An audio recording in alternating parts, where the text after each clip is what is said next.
This is Dr. Charles Parker, and you're listening to Core Brain Journal. It's the place where I connect both fresh discoveries and interesting different perspectives from advanced mind science with the realities of real people and everyday life down on Main Street.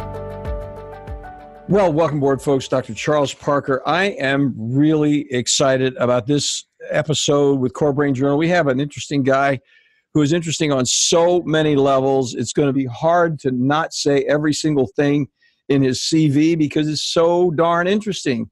And what we're going to do is talk about a guy who has got a very practical, one of my favorite words is utilitarian, and he's got a very practical view of some of the things that all of us need to do to actually move forward with our insightful recovery process. Jason Eric Cross, thank you so much for joining us. Really appreciate it. Thank you for having me on. So Jason is an interesting guy. I'm going to introduce him to you in just a moment. What we're going to do is say a few words about our support system, and then we're going to introduce him formally. Core Brain Journal is supported by Great Plains Laboratory. They are deep international biomedical testing leaders for improved targeted mind science details. We love the data. As both laboratory and webinar global thought leaders, they provide the most comprehensive set of hard data measurement tools for real biomedical answers beyond guesswork. And they also provide multiple, get this folks, training webinars for both the public and those medical providers who really need this additional information on how to use their data effectively in the office in any town. Check out their website for references and testing details, and take note of this offer, folks. You can register over there for a complimentary test drawing, and they range in value from, I think the least valued one is around $200, and from organic acid testing to IgG. So go on over there, and if you register, they'll have a drawing, and if you're selected, you'll get it. You'll be sent it out, and they'll read it for you as well. So it's greatplainslaboratory.com/CBJ for Core Brain Journal. Makes it really easy. greatplainslaboratory.com/CBJ. So let me tell you about this Jason guy. Jason Eric Ross is a licensed psychotherapist in New York and Florida. He specializes in parenting, lifestyle, trauma, and substance abuse. I mean, that is, as they say in Philadelphia, the whole mishpucha. A qualified supervisor in Florida, Jason is the son of not one, but get this, folks, two psychoanalysts. This has become fodder for his stand-up comedy. As a writer, he has co-authored a parenting book entitled You Can Say No and Your Child Will Still Love You with his mother, Norma, along with numerous print and web articles. He's a big proponent of vulnerability and self-growth. I mean, listen, if you don't have some vulnerability, there is no self-growth, folks. You're going to remain in stasis, and it has something to, yes, with narcissism, but we won't go into that right now. Jason became an actor in 2017 and recently became the first, get this, psychotherapist to portray a psychopath, Keith Jespersen, on TV in the Discovery ID channel show Evil Lives Here. So he's doing a psychopath. With a background in personal training and fitness, Jason utilizes a very goal-oriented, mindset-based approach with his clients. Yes, he's going to be over on our mindset page for sure. So this is what he talks about. Personally and professionally, I'm a huge believer that people need to work much harder than they think to really get the mindset done and take the info in from social media, books, podcasts. We take in a ton of negativity and more than ever make excuses for lack of results. People need to double down. Sounds like the workout guy is talking to us. People need to double down on self-care. Being a therapist and coach is my main career. And though I have a lot of background and training, the real life issues I have faced and how I learned to better myself matter even more than previously. I have had to train my brain to work better for sure. He has to actually work at it. And that's the point. He's a trained school psychologist. He understands the intelligence of different individuals on a few fronts. He certainly challenged his brain, including becoming a professional musician. This is one of the things that is really cool. As a member of the Beatles tribute, portraying George Harrison on stage. And guys, he looks a little bit like George Harrison.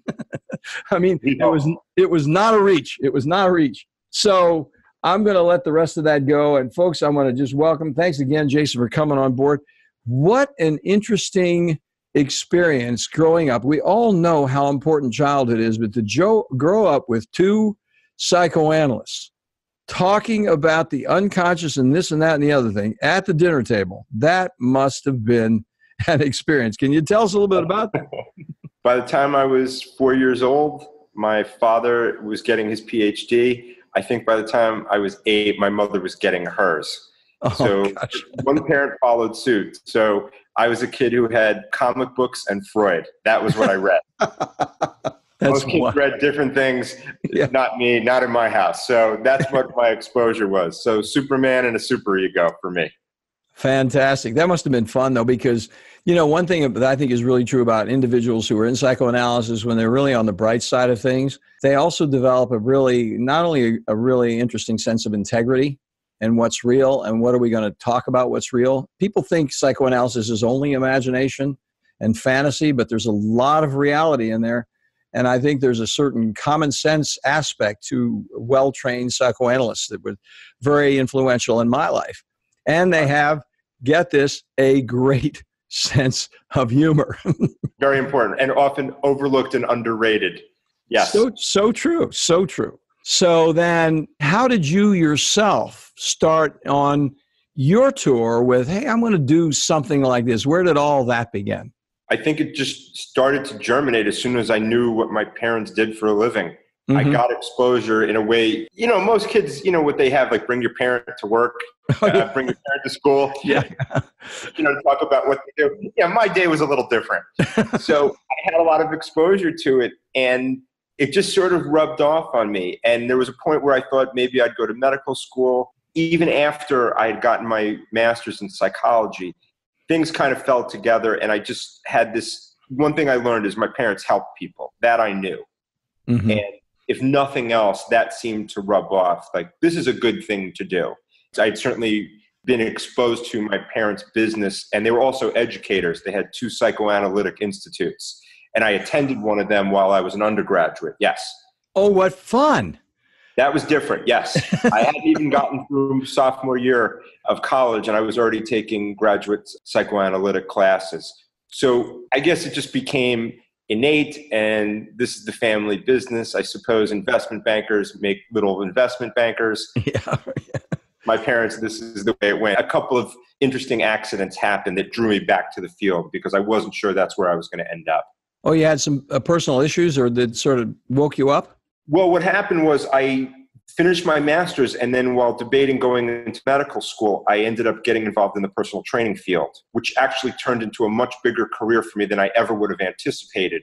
Oh. When I decided to leave, what happened was I wasn't sure what I was going to do. Mm-hmm. I hadn't worked in psychology, and I was asked by my mother to mentor someone on their dissertation. And this man's dissertation was all about substance abuse and recovery. And I had really no exposure to it. And that's what led me back into the field in an area which, if you ask me now, if I knew then what I'd be doing now, I would have said there's no chance. No way. Right. That is a veritable morass. I've been there. And what happens is it's not a place for anybody in mental health because there's a whole structure. I mean, I don't know where you are with this, but I mean, my own personal opinion is they just have this whole thing against mental health. It's sort of like, we know what we're doing and we don't want you to be over there with us. And I respect what they're doing. I think the 12 steps are very valuable and very interesting. And I get some interesting stories I won't take everybody's time to talk about in terms of my transformational experience when I got into the whole recovery thing. But I can tell you, I was persona non grata as a psychiatrist. It's like, what in the heck are you doing here? You guys caused the trouble. I can understand the opinion. Because I moved down to Florida, I've worked for the better part of the last 14 years in and around Delray Beach. And mm-hmm. Delray Beach is the rehab capital of the world. No. So I've had a very interesting exposure, given my background and I say this, boldly, being sort of what I would call a clean-cut kid, my personal use of, substances was really minimal to none. And I came into the field, there was a real stigma even against me to this day. So I think there's a fine line when you go into work in a psych hospital, which is where I was basically thrown into when I got here to train. That really opened up the doors, and that took me in a different direction. So I think there's a huge stigma, and I don't see it going away in my lifetime for sure. And I tell parents, start raising your kids a very particular way, because no one's going to care about their mental health but you. That is so true. I mean, I think what happens is there are just so many levels of stigma, because the human mind is so desirous of thinking in reductionistic reptilian terms, and it's going to put you in a box. And I happen to be in a psychiatrist box, and you happen to be in a straight kid box.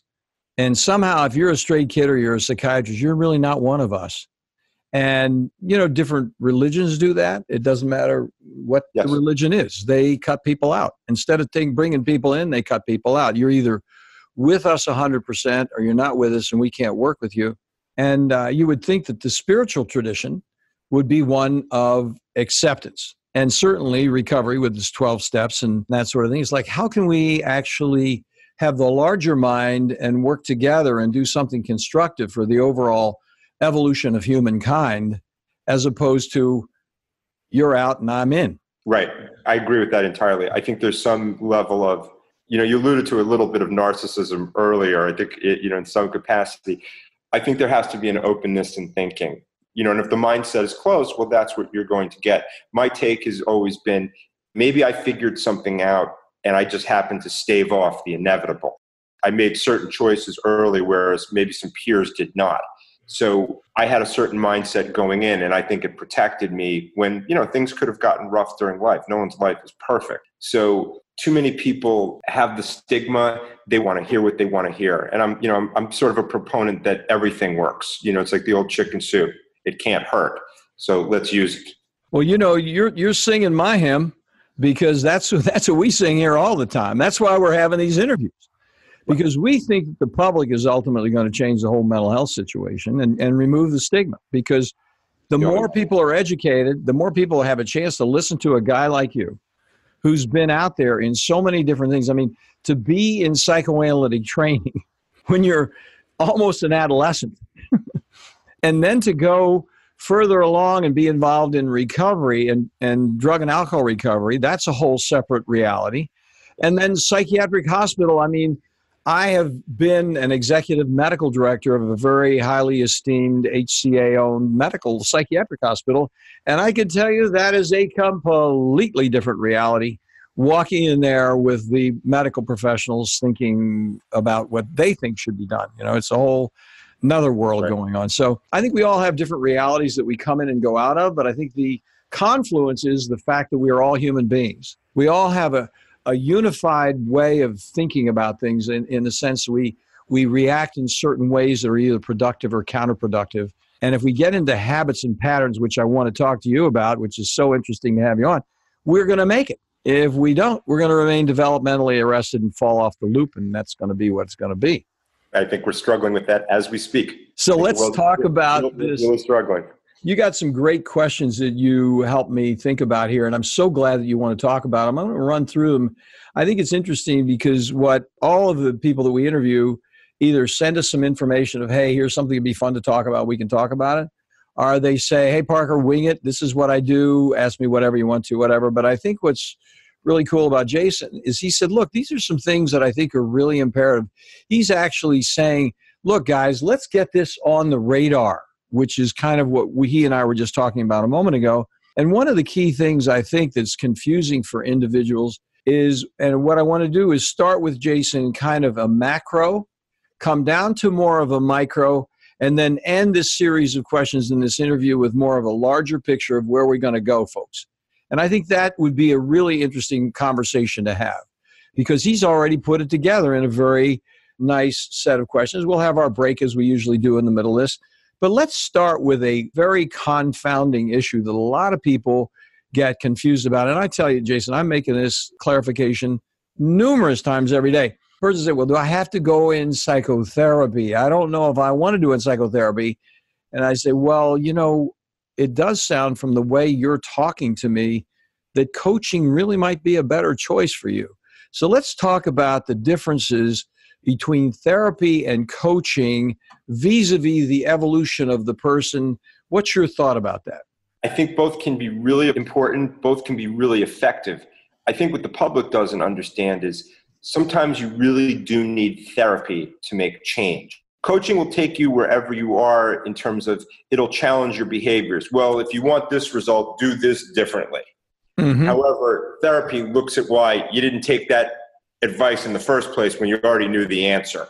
And I think people are getting away too much. And again, partly due to the stigma, I think partly due to ego. They're not looking at the why they're doing this in the first place, their history, their past, their trauma. They don't want to look at it. And then they wonder why they're always stuck.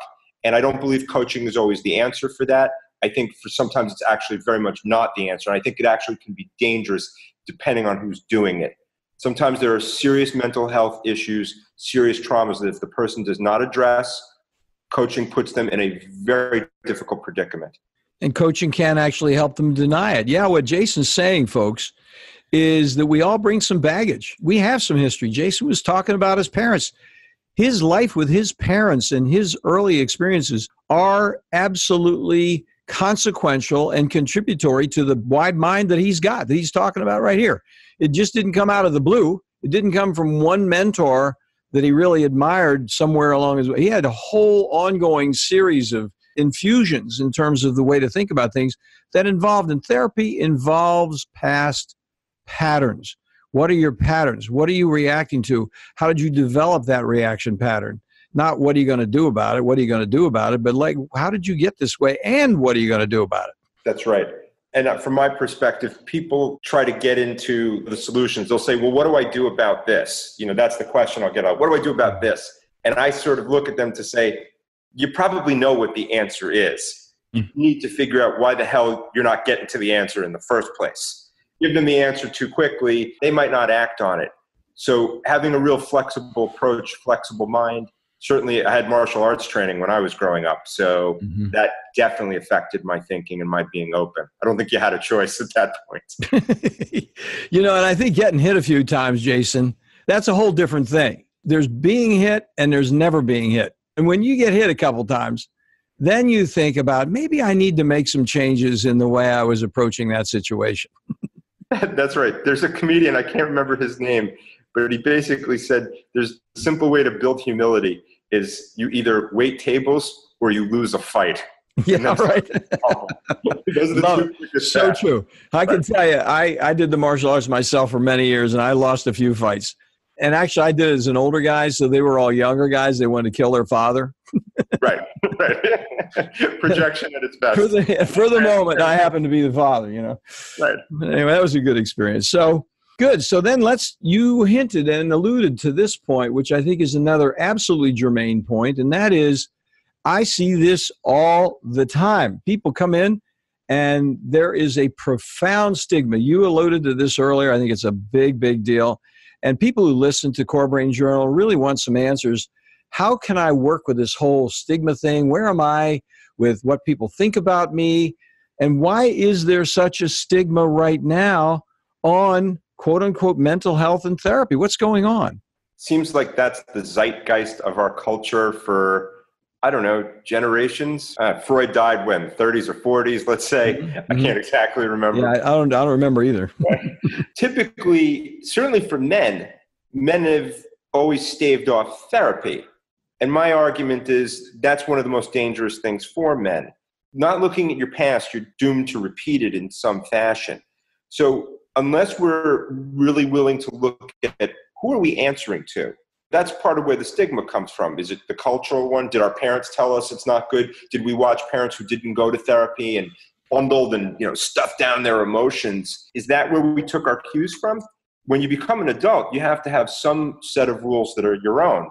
And if you're taking cues simply from your childhood and or from a negative place, you're going to have problems. You innately have a stigma and a block attached going in. That's going to take a long time to fix unless you say, I'm going to listen to some other voice other than the ones I've been, having chatter in my ear. And I think there's a little apropos of our earlier conversation just a moment ago. I think there's a certain measure of humility that comes up. If you're going to actually go ahead and process with another human being and be vulnerable about how you're mixed up about things with that other human being, and have them ask you questions about your vulnerability and how you are mixed up, a lot of guys don't want to do that. That's why coaching becomes a very interesting alternative, because you don't really have to admit anything about yourself except you don't know where to go next. Can you give me a map? That doesn't have anything to do with who you are as a person. It doesn't have anything to do with where you screwed up. It doesn't have anything to do with your misperceptions or where you actually fell into an total acceptance of a big lie that you actually should have known better. That's right. Owning it is, to me, the bottom line. If you can own your stuff, you can grow. You're not to do that, there's going to be a block. There's going to be a wall that you hit that you can't get past growth-wise. I do believe culturally men are more suspect of this. They get in their own way more. We certainly have seen that in the last 2 years more than ever. Culturally, looking at things like, let's say, Harvey Weinstein, it's problematic across the board. So if men take the approach, well, what's the idea? Vulnerability is not weakness. It's actually the opposite. Certainly Brene Brown's messages. When you take that on, you get empowered, and it puts you in a very different plane in terms of who you can help, who you can influence, and who you can connect with. An emotional connection is sort of everything. It's the bottom line of our world. To use a quote unquote manly phrase, it takes testicular fortitude to face up. To go into somebody else, whether it's a man or a woman, and say, I don't get this. I'm a smart person. I know I'm okay, but I am stupid on this point, and I need some help. That doesn't make me a child. It doesn't make me inadequate. It makes me soft on a certain point. It's not a 100%. I think is another thing that's important about stigma. And I want to make sure I get in my pitch on the 100% reptilian thinking thing, okay? Because it's like if you are doing something with mental health, then you're a pervasive nut. Oh my God. Instead of, you got this problem and you're working on a problem. It's interesting that a person can go to a business coach because it has a more cognitive aspect to it. There's no emotions tied up with it.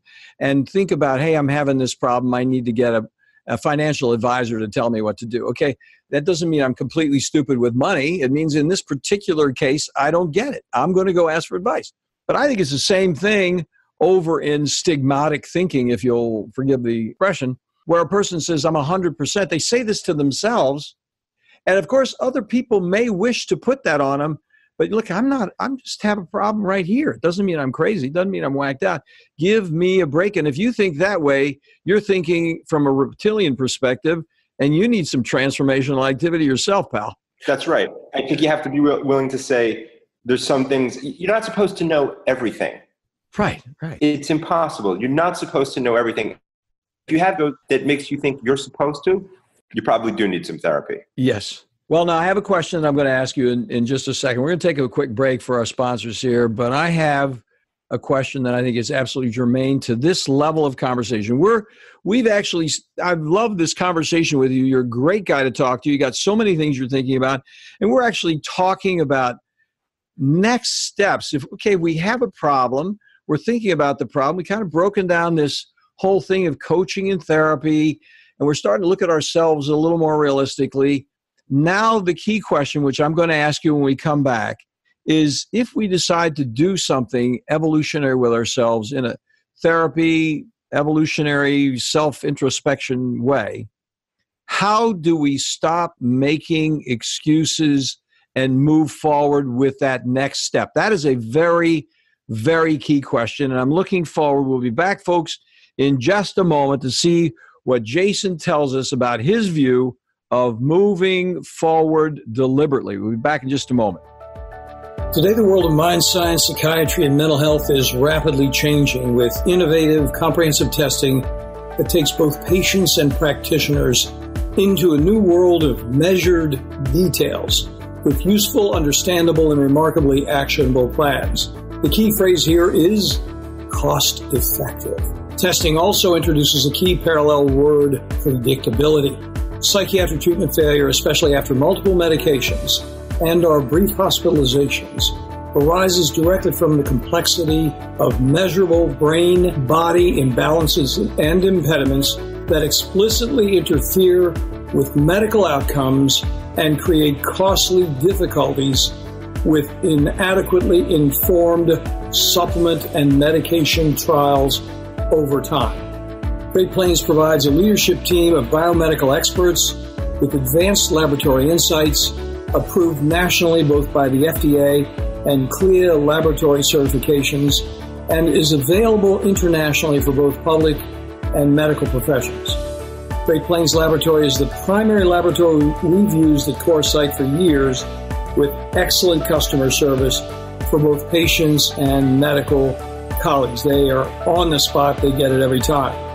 In addition, they provide exemplary training modules, which are webinars and conferences, in an effort to broaden practice perspectives wherever you live. Do follow up on one of these complimentary test offers today at http://greatplainslaboratory.com/CBJ. Yeah, that's Core Brain Journal CBJ. Well, Jason, thank you so much for coming back and talking to us. Jason Eric Cross is with us, folks. And we've been having a very interesting conversation because we're talking kind of, as I said earlier, about the macro picture of what's this whole mental health, what's going on with mind science in general. And we're getting down now to where the rubber meets the road, where we actually need to take some corrective action. So we asked the question, Jason, let's talk about how does a person really definitively move forward and stop making excuses and actually dealing with themselves in a more developmentally positive way? If I had to sum it up in one word, that word would be pain. It has to be you hit a bottom of some sort. They say pain is one of the greatest teachers, one of the greatest motivators, similar to fear. I happen to buy that completely. The idea of living with regret, some of the things that I've done, quote, accomplished, are largely due to fear of regret, if nothing else. However, I understood what the pain of suffering is, the pain of carrying that regret.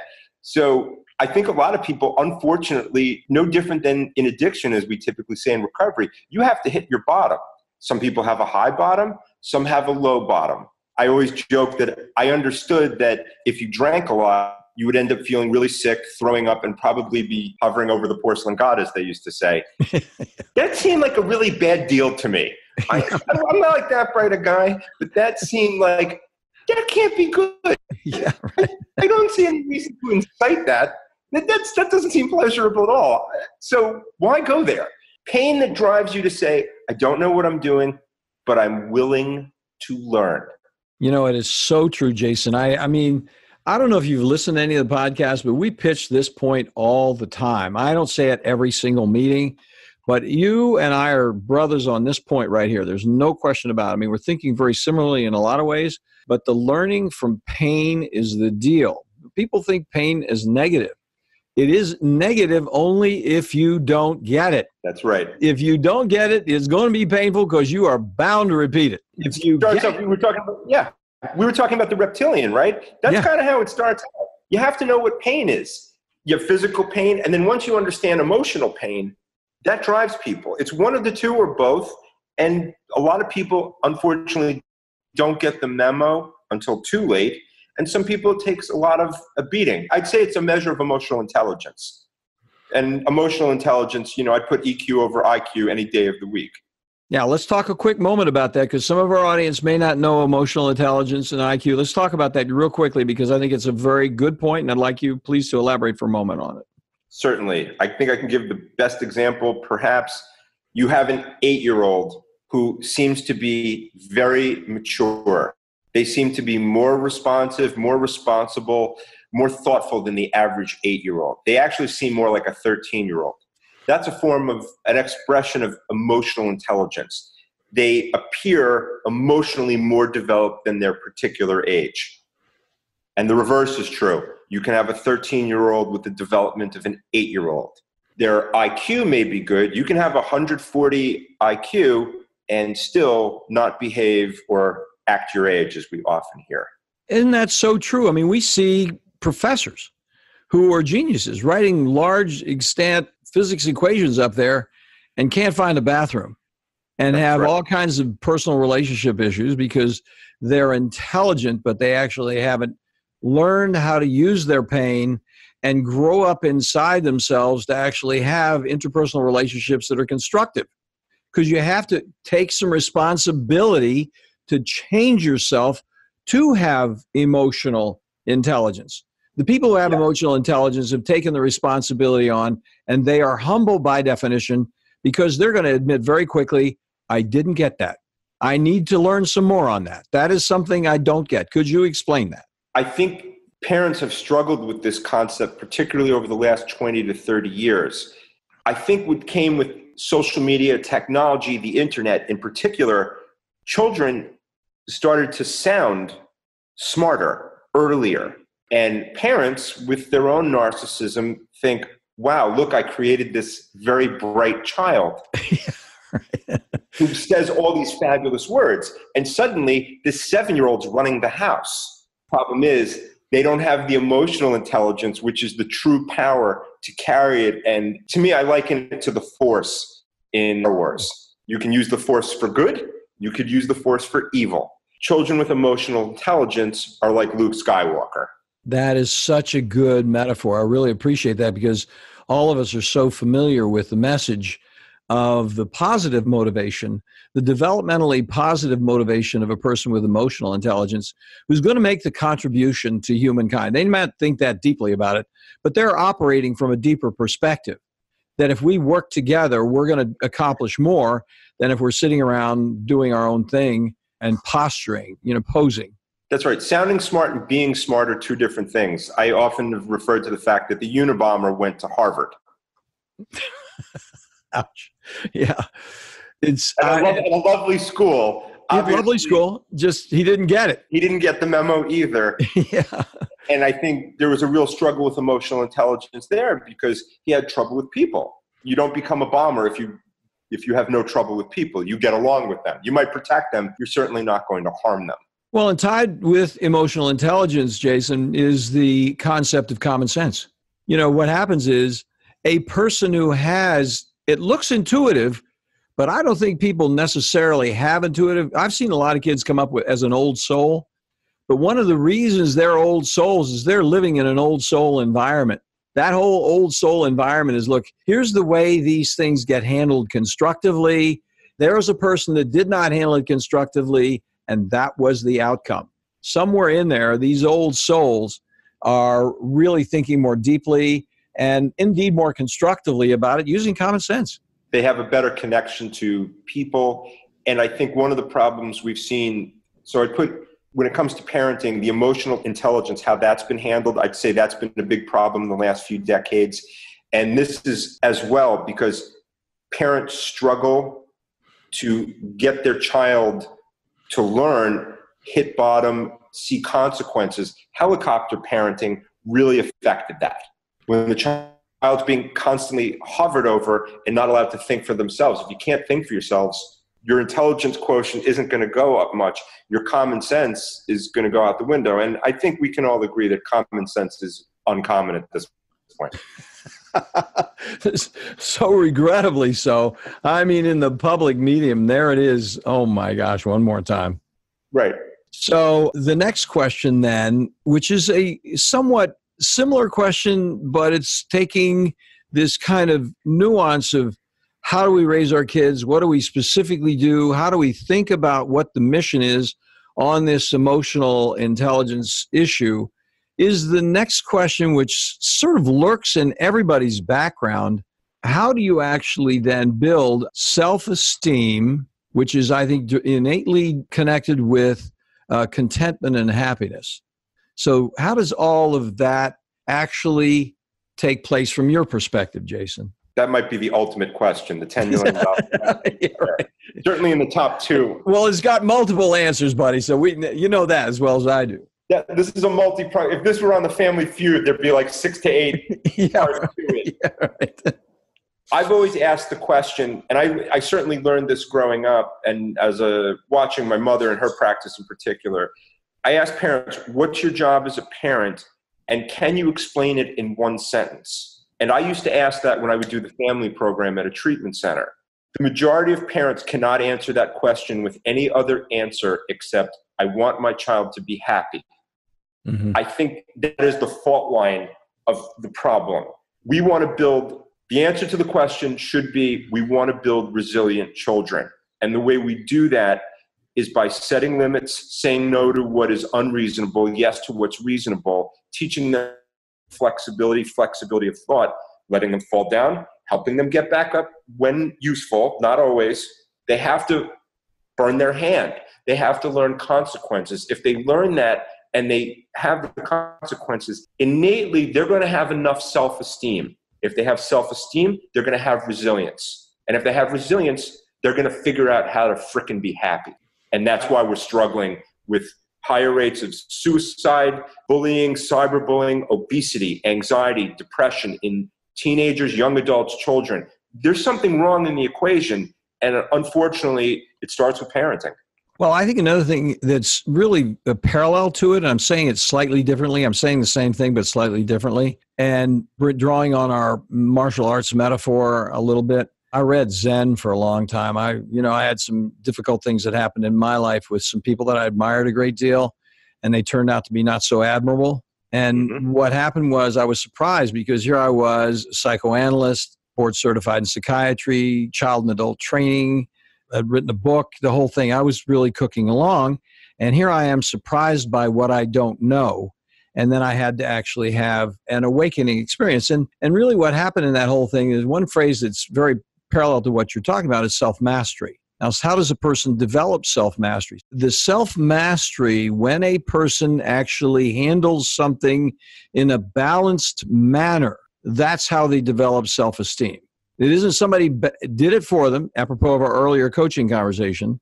This is where they go in and they negotiate what they're going to negotiate for themselves. It's going to have some measure of equanimity between themselves and the other person. In some constructive way, they're going to make some kind of constructive resolution, or they're going to handle it in some constructive way so that they aren't down on the pavement when it finishes. So when they do that, that is a self-mastery, acquisition of self-mastery, and that is how self-esteem occurs.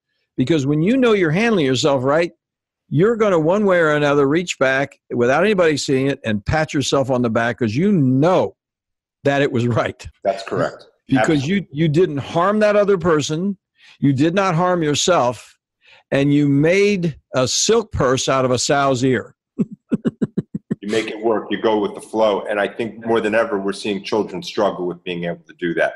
Young adults, we're highly, much more, I'm all for medication. I think there's a necessary piece to it. However, the numbers are much higher than they used to be. We're not functioning the way we once did. The resiliency isn't there. And there's, multitude of factors, but unless we address it, we don't improve societally. Well, I think that is such an important point. Let's talk a little more about you. I love this conversation.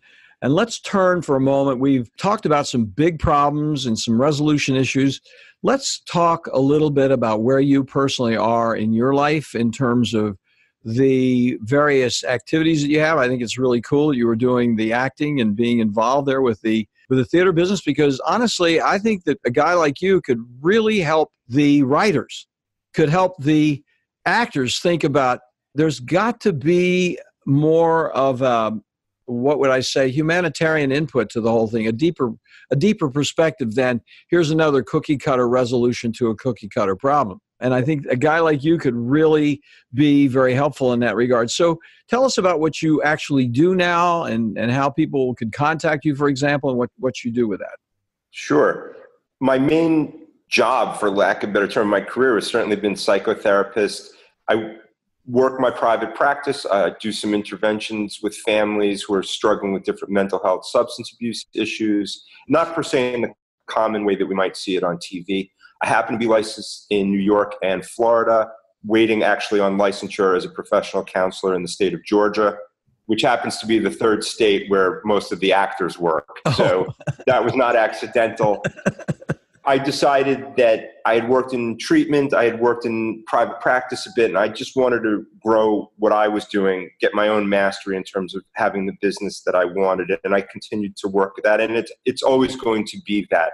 Even if I became a famous actor tomorrow, I would work my first career, my chosen career, to the day I die. I might do it differently. I might get a bigger pulpit to go on, which would be fine.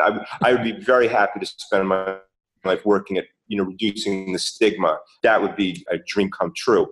So I go back and forth between the two, certainly try to spread the word. One of the things I did, I just want to mention, at the end of 2016, going into 2017, I started taking classes at a place in New York City called the Upright Citizens Brigade Training Center. It's known as UCB. It was started by Amy Poehler and 3 other gentlemen, probably in around 99, 2000.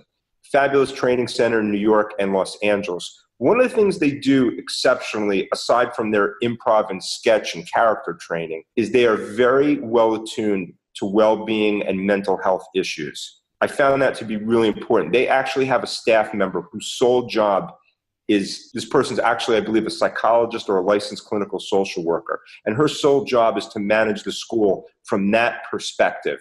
And I think that's a fabulous idea that most schools, I've never really come across that outside of, a university. Here we're talking comedy and all this, fun stuff. And they're very attuned to making sure that the people have enough support personally, emotionally. And that's, you can't beat that. So I was really impressed with that fact. That is such that's a cool job. That is an extremely cool job, because what's going on there, obviously, so many people who are in the profession, and we have some family members who've been in the profession, which I won't go into here on the air here, but, we have high respect and high regard for people who've been on the inside. And we know what that life is like, and we appreciate the struggles that are there, and we know how much a person reveals themselves and becomes vulnerable in that situation, because they're going to get very straightforward negatives. They may get some accolades from the crowd, but they're going to get some real straightforward, this ain't working, from people who they love and admire. The reinforcement is limited on the positive. Yeah, right.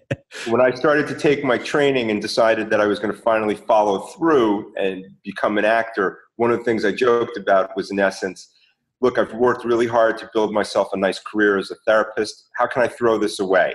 I have an idea.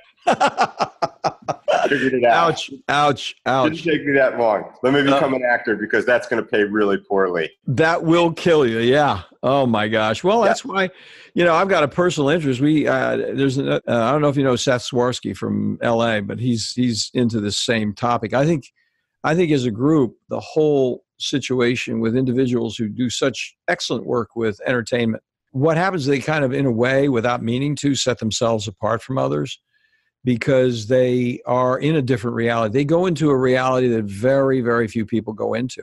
And when they go into that reality, it's another world. It's beyond Mars, and what happens is, because they're alone out there, then the whole trust element goes out the window, because they have a certain measure of power and authority up there that they want to be very careful about, and they don't want to give it away.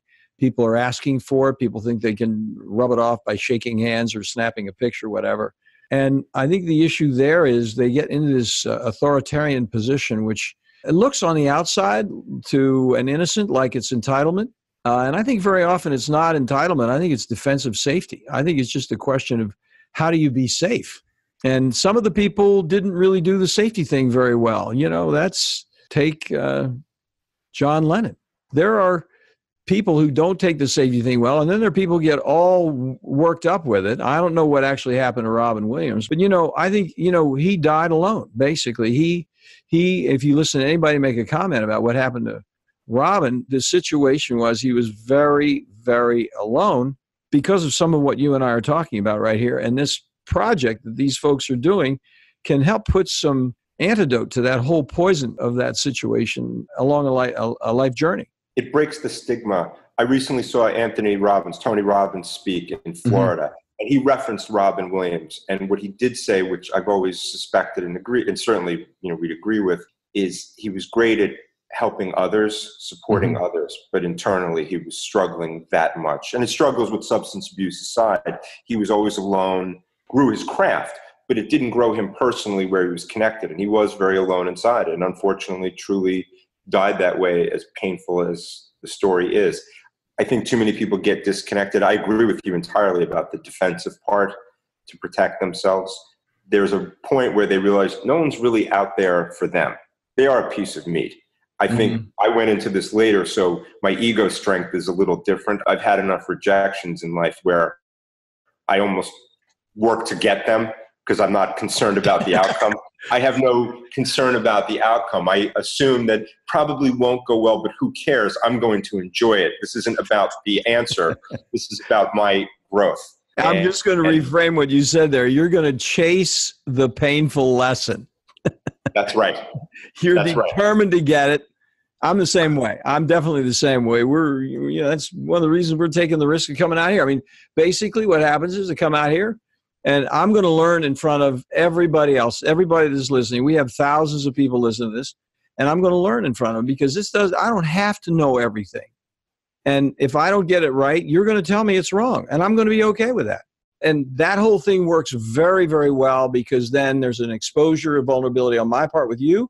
You're obviously doing a great job of being very vulnerable with me, and there's a connection that comes out of that. It works very well. And think of the number of people who are listening to us saying, thank you, guys. This works for me too. Exactly. This is not complicated. You can't beat that. You can't. So let's close with where we can connect with you. And let's also think as we're winding up doing this again, I have another topic which I'm going to mention to you offline when we get done that might be worthy of your consideration. And I don't doubt it will be. We could talk about that. So how can people connect with you, Jason? The simplest way is follow me on social media. At Jason Eric Ross is usually the handle that I have. I'm the only Jason Eric Ross that I know of or have ever seen at that matter, so I'm lucky. JasonEricRoss.com, my website.